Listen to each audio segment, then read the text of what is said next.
Welcome to the Franchise Scaleup Show, the go-to playbook for founders racing from 10 to 100 units. I'm Guy Coffey, franchisor, franchisee, and growth advisor. I know firsthand how fast this game moves and how quickly chaos can creep in. That's why each episode gives you the clarity, systems, and hard-won lessons you need to scale smart, protect your equity, and stay in control. You've got the vision. I'll help you build the infrastructure to match it. Let's dive in. Today, I'm going to share a few stories that highlight this fact. Sometimes it's really smart to act big, not to look big or pretend that you're big or anything like that, but actually operate as if you are big already. The reason is, number one, is it puts you in an environment where you have to perform whether you feel like performing or not. There's some pressure self-imposed, which is really good. And the other thing is it actually simplifies your operations, and way down the line, if you're looking to exit, it will also help there.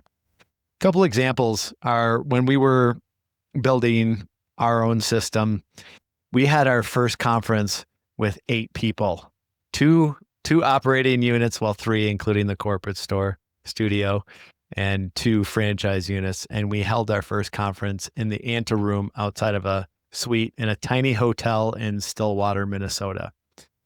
And what that did for us was, number one, it helped us get our conference going so that, the second year, the third year, the fourth year, all those people are coming back, and it's a part of the ecosystem is that, yeah, we have a conference and you're expected to go there and you will get value out of attending.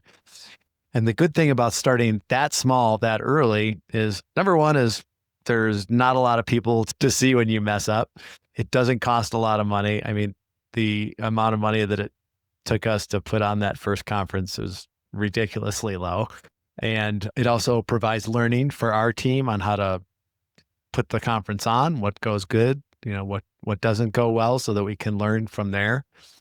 And it gets people engaged, learning, knowing that they're part of something bigger than just their one studio in their town, that they're part of a system, and that the system really depends on their engagement and vice versa, so that we can engage with the franchisees and the franchisees can engage with the franchisors and have this relationship, not just through Zoom or phone calls or newsletters or sharing a website, something lame like that. It's actual engagement.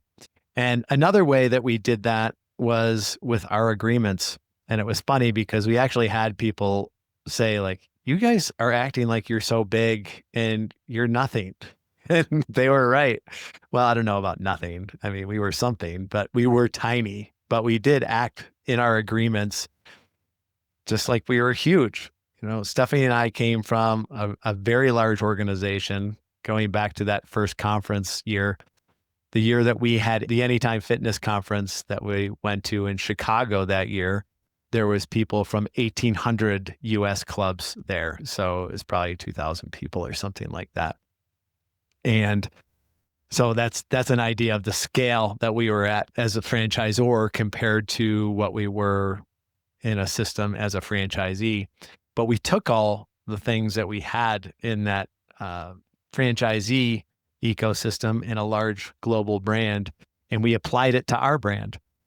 And yes, sometimes we weren't acting too big for our britches. We just knew that it was something that would simplify our operations later.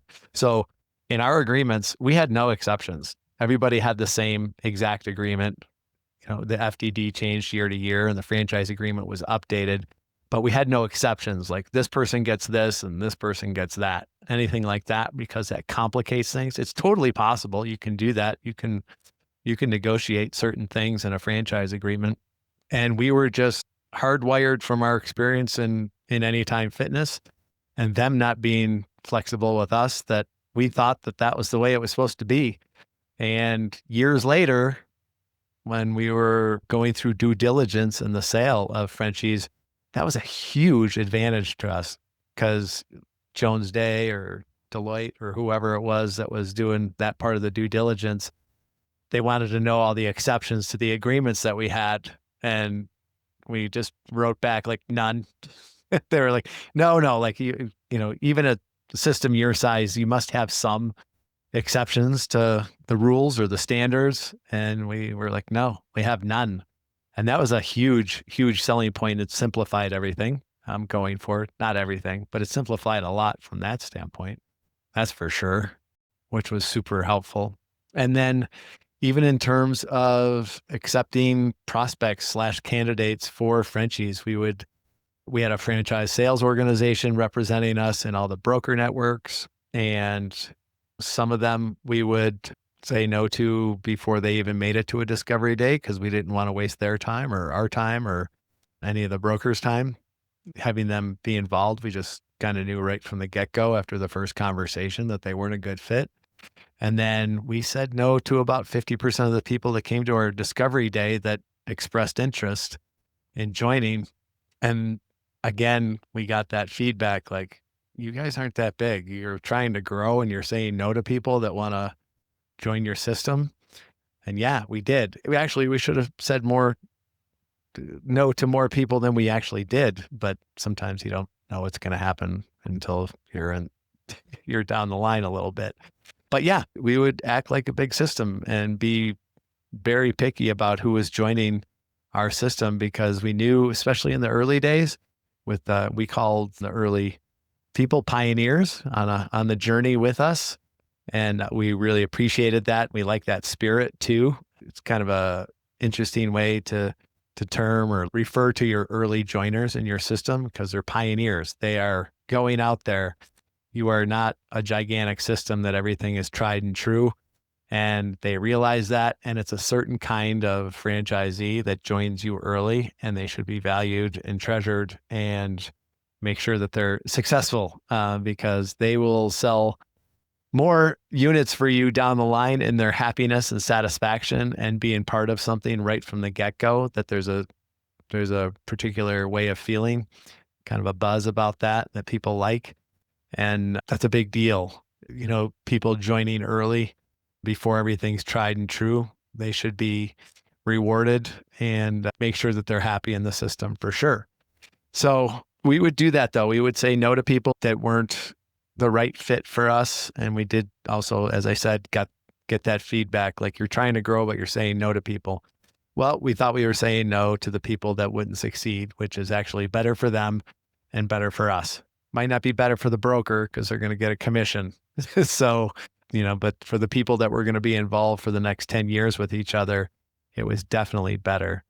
So my lesson or my point here is that it's not always bad to act big. And it's not just to act big to impress people or something like that. It's actually to act big because sometimes those companies that are big got there by having really good policies in place already, or those policies have been really, really refined over the years to a point where it makes running their operation less complicated. So why not just skip to that right at the start? And then starting early, start things early. We started the conference early. We started our franchise advisory council super early. And again, it goes back to it's less expensive. No one's expecting perfection. You get good at like learning through iteration rather than theoretical stuff.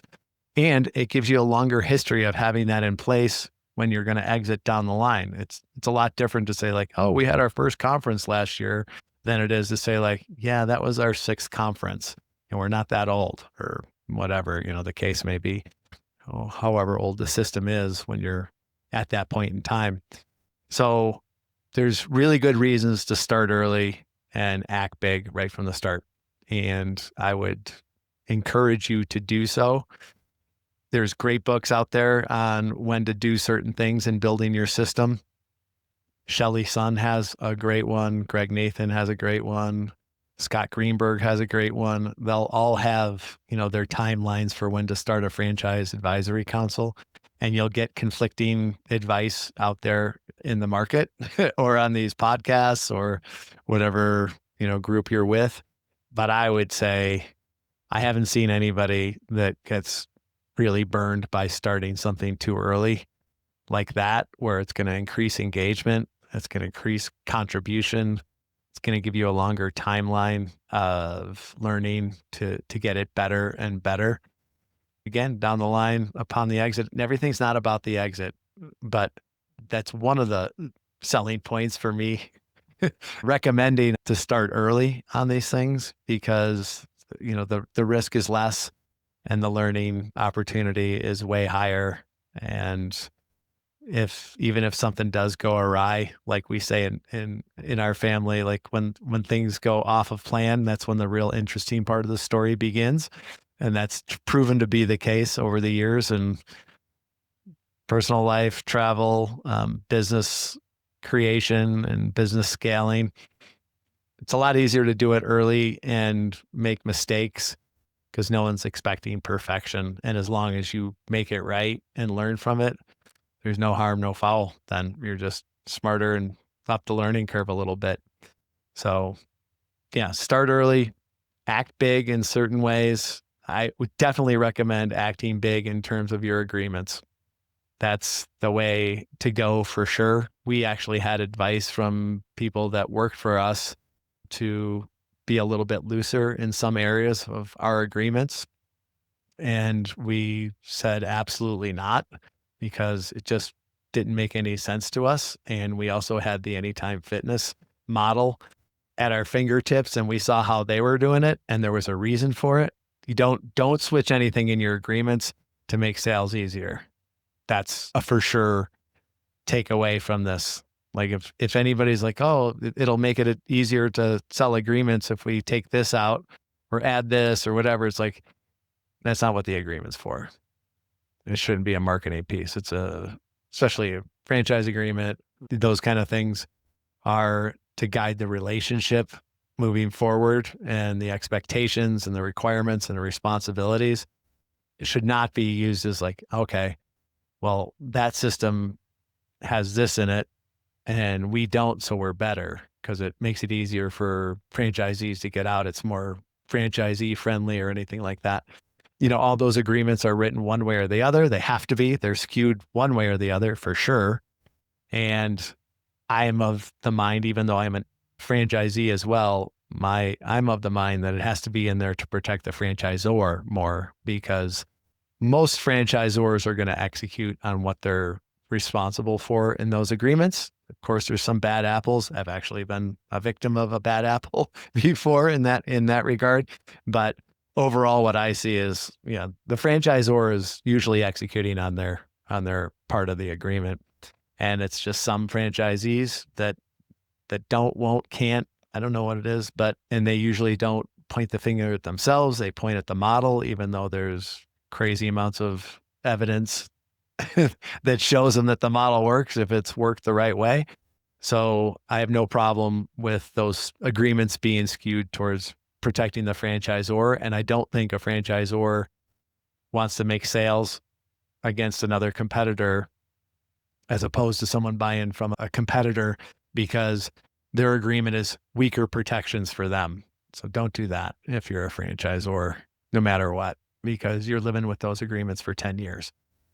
And you don't want to be ruling by exception at all. If you have any questions on this or differing opinions, open to hearing those too, of course. Everybody has their own perspective and we all learn from sharing it. So yeah, start early. Things like the advisory council and conferences, act big in terms of your agreements. You don't want too many exceptions or any exceptions if possible. And you want to be really choosy about who you're bringing on. Even if you have 2 units right now and you want to grow to 10 by the end of this year, act big and be choosy for sure. And if you have any questions, challenges, problems, or want some guidance on this, it's part of the services that I offer, and happy to help you out and have a conversation about it. So thanks for listening. That wraps up today's episode of the Franchise Scaleup Show. If this gave you a strategy you can put into play, please share it with one founder who needs the help. You might save them months of pain. If you're ready to go deeper, whether it's building your support infrastructure, accelerating territory sales, or preparing for private equity, go to guycoffey.com. That's GUYCOFFEY, and book a free franchise growth strategy call. I only partner with founders who are committed to scaling without losing control. If that's you, I'd love to connect. Until next time, protect your vision, move fast, and scale smart. I'm Guy Coffee. Talk soon.